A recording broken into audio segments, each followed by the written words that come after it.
Mga kaibigan, isa na naman pong magandang hapon sa inyong lahat. Ayan, pagpasensyahan nyo na po ha yung view natin. Yan pong ating halaman ay talagang buhay na buhay po yan. At salamat sa Panginoon mga kaibigan kasi wala na po yung bagyo, wala na po yung hangin at ulan dito sa lugar namin. Salamat sa Diyos dahil parang lumihis po ang bagyo dito sa Palamba, Laguna at naroon naman po ang ating panalangin na ingatan po tayong lahat ng ating Panginoon. Dinaanan man o hindi, dinaanan ng bagyo, wala po tayong ibang dalangin sa Diyos kundi ingatan po tayong lahat ng ating Panginoon. Kaya pinupuri po natin at pinapasalamatan ang Diyos dahil talagang siya po ang ating tagapagligtas sa kahit anumang sakuna. Ano po? Kaya mga kaibigan, ngayon po ay muli ko po kayong inaanyayahan na atin pong ipagpatuloy ang pagbabasa ng salita ng ating Panginoon at patuloy nawa tayong gabayan at samahan ng ating Diyos, ganoon din ng banal na Espiritu Santo upang sa bawat binabasa po natin dito po sa Aklat ng Awit ay maunawaan po natin at lalo po nating makilala ang ating Panginoon. Hindi lamang po natin ito kikilalanin, kundi patuloy po nating maranasan ang Diyos sa ating mga buhay. Kaya mga kaibigan, muli ay inaanyayahan ko po kayo na buksan na po natin ang ating mga Biblia sa Aklat po ng Awit 127. Sisimulan ko po sa verse 1 at ang title po ng 127 ay Pagpuri sa Kabutihan ng Diyos. Sabi po dito sa verse 1, malibang ang Panginoon ang gumawa nitong bahay, ang ginawa ng nagtayo ay wala ring kabuluhan. Ang lungsod na hindi ang Diyos ang siyang magsasanggalang walang saysay, ang naroong nakatayong mga bantay. Di na dapat magpahirap, magdibdib sa hanap buhay, agang-agang mag-umpisa't gabing-gabi kung humimlay, pagkat pinagpapahinga ni Yahweh ang kanyang mahal. Kaloob ng Panginoon itong ating mga bata, ang ganitong mga supling ay tunay na pagpapala. Ang lalaking mga anak sa panahong kabataan, ang katulad ay palaso sa kamay ng isang kawal. Mapalad ang isang taong mapalasong tulad niyan, hindi siya malulupig at malayong mapipilan, kung sila man ng kalaban ay magtagpo sa hukuman. Awit 128, ang bunga ng pagsunod sa Panginoon. Mapalad ang bawat tao na kay Yahweh ay may takot, ang maalab na adhikay sumunod sa kanyang utos. Hindi siya magkukulang sa anumang kailangan, ang buhay ay maligaya at uunlad ang kanyang buhay. Sa tahanan ang asaway parang ubas na mabunga, bagong tanim na olibo sa may dulang ang anak niya. Ang sinuman kung si Yahweh buong pusong susundin, buhay niya ay uunlad at laging pagpapalain. Mula sa Sion, pagpapala nawa ng Diyos ay tanggapin at makita habang buhay pag-unlad ng Jerusalem. Ang magiging iyong apo, nawa ikaw ay abutin, naway maging mapayapa itong bayan ng Israel. Awit, chapter 129. Dalangin laban sa mga kaaway ng Israel. Ihayag mo Israel ang ginawa ng kaaway, sa simulang usigin ka, mula pa ng kabataan, simula pa noong bata, ako'y di na nilubayan, mahigpit na pinag-usig, bagamat di nagtagumpay. Sinugatan nila ako, ang likod ko'y sinugatan, mga sugat na malalim parang bukid na binungkal. Ngunit ang Diyos na si Yahweh palibhasa ay matuwid, pinalaya niya ako at sa hirap ay inalis. Nawaya ang mga bansang laging namumuhi sa Sion, sa labanan ay malupig, magahis at mapaurong. Matulad sa mga damong tumubo sa mga bubong, natutuyong lahat ito, hindi pa man pinuputol. Di na ito binibigkis at hindi na tinitipon kahit isang dumaraay di man lamang nabanggitin. Nawa itong Panginoon ang buhay mo'y pagpalain, sa ngalan ng Panginoon pagpapala ay tanggapin. Awit chapter 130. Dalangin upang tulungan. Sa gitna ng paghihirap, tinawag ko'y Panginoon, kaya Yahweh ako'y dinggin pagka ako'y tumataghoy. Dinggin mo ang pagtawag ko't paghingi ng iyong tulong. Kung ikaw ay may talaan nitong aming kasalanan, lahat kami ay tatanggap ng hatol mong nakalaan. Ngunit iyong pinatawad, kasalanan ay nilimot, pinatawad mo nga kami upang sa iyo ay matakot. Sabik akong naghihintay sa tulong mo, Panginoon, pagkat ako'y may tiwala sa pangako mong pagtulong. Yaring aking pananabik, Panginoon, ay higit pa sa sirenong naghihintay ng pagsapit ng umaga. Magtiwala ka, Israel, magtiwala sa iyong Diyos, matatag at di kukupas ang pag-ibig niyang dulot. Lagi niyang nahahandang sa sinuman ay tumubos, ililigtas ang Israel yaong kanyang mga hirang, ililigtas niya sila sa kanilang kasalanan. Ang mapagpakumbabang dalangin. Awit 131, chapter 131. O Panginoon ko, ang pagmamataas, tinalikdan ko na at iniwang ganap. Ang mga gawain ng magpapatanyag, iniwan ko na rin, di ko na hinangad. Mapayapa ako at nasisiyahan, tulad niyong sanggol sa bisig ni inay. Kaya mula ngayon, ikaw o Israel, sa iyong Panginoon magtiwalang tambing. Awit 132. Huwag kalilimutang gunitain Yahweh ang lingkod mong David. Huwag mong lilimutin ang kanyang ginawang pagpapakasakit. Alalahanin mo ang kanyang pangakong ginawa sa iyo, o dakilang Diyos ng bansang Israel. Wika niya ay ganito: Di ako uuwi, nanananto ako na hindi ihimlay, hanggat si Yahweh ay wala pang lugar na matitirahan. Isang templong laan sa Diyos ni Jacob na makapangyarihan.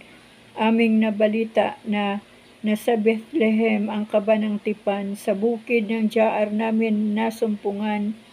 Ang aming sinabi, ang templo ni Yahweh ay puntahan natin, sa harap ng trono siya ay sambahin. Sa iyong tahanan, Yahweh, pumasok ka kasama ang kaban, ang kabang sagisag ng kapangyarihan. Ang mga saserdote bayaang maghayag ng iyong pagliligtas, ang mga hinirang sumigaw sa galak.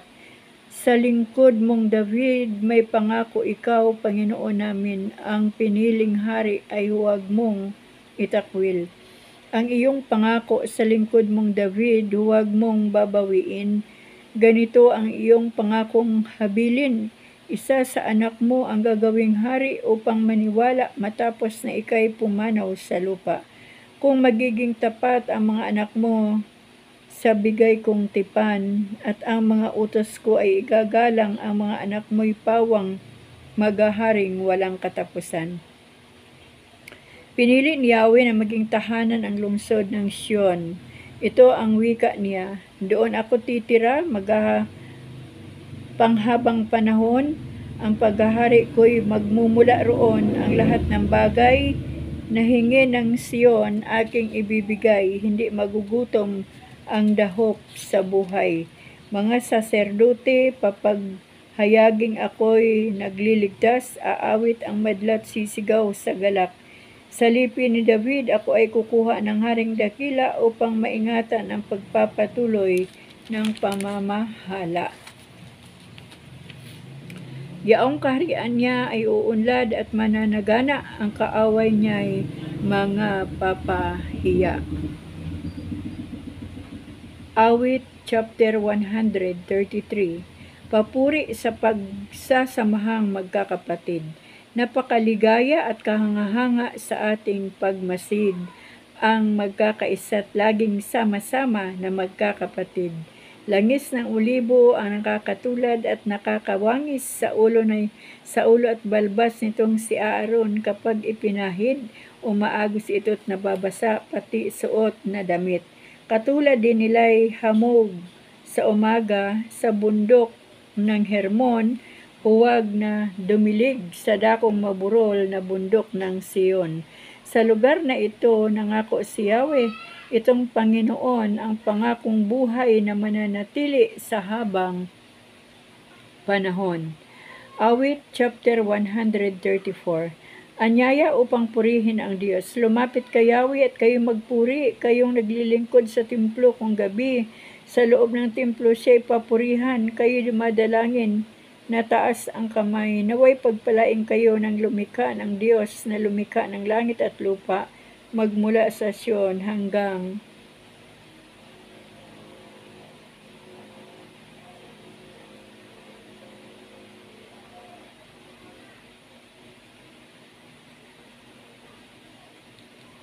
ulitin natin mga kaibigan yung verse 3 ng 134.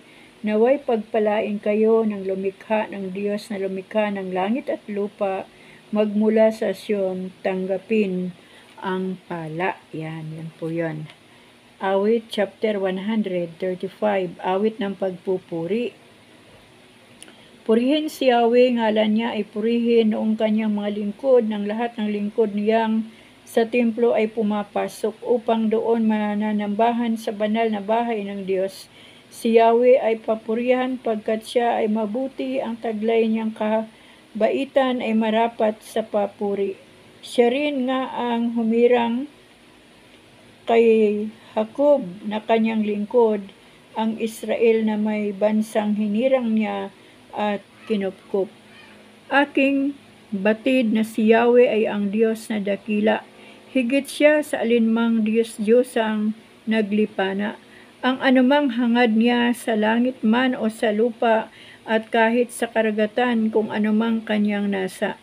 Ginaganap niya ito sa sariling pagkukusa, nilikha niya yaong ulap na laganap sa daigdig, maging bagyong malalakas na may kidlat na mabilis. Sa kanya rin nagmumula yaong hanging umiihip.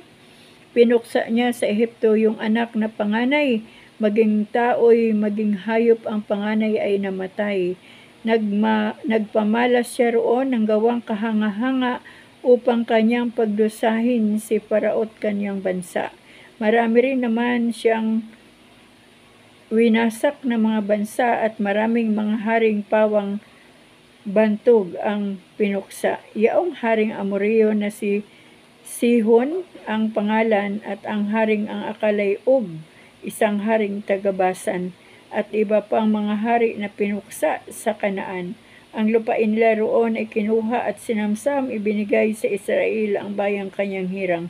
Ikaw, Yahweh, kikilanling Panginoon ang siyang Diyos. Ang lahat ng nilikha mo ay hindi ka malilimot. Ikaw na may maghahandog sa lahat ng iyong lingkod, ang langit ay lalaya sa kanilang pagkagapos. Ang Diyos ng mga bansay ginawa sa pilak ginto, mga kamay nitong tao ang humugis at bumuo. Uot mayroon silang bibig, hindi naman maibuka, mga matay mayroon din, hindi naman makakita. Mayroon din silang tenga, ngunit hindi makarinig, hindi sila humihinga sa Latin man yaong bibig. Ang gumawa sa kanila at lahat ng nagtiwala, matutulad sa idulong, sila na rin ang lumikha. Si Yahweh ay purihin siya ng Israel, maging kayong saserdote sa Diyos ay magpuri din. Si Yahweh ay papurihan kayong lahat ng Levita, lahat kayong natatakot ay magpuring sama-sama. Ang Diyos na nasa Sion ay sambahin at purihin, si Yahweh ay papurihan sa templo sa Jerusalem. Awit chapter 136.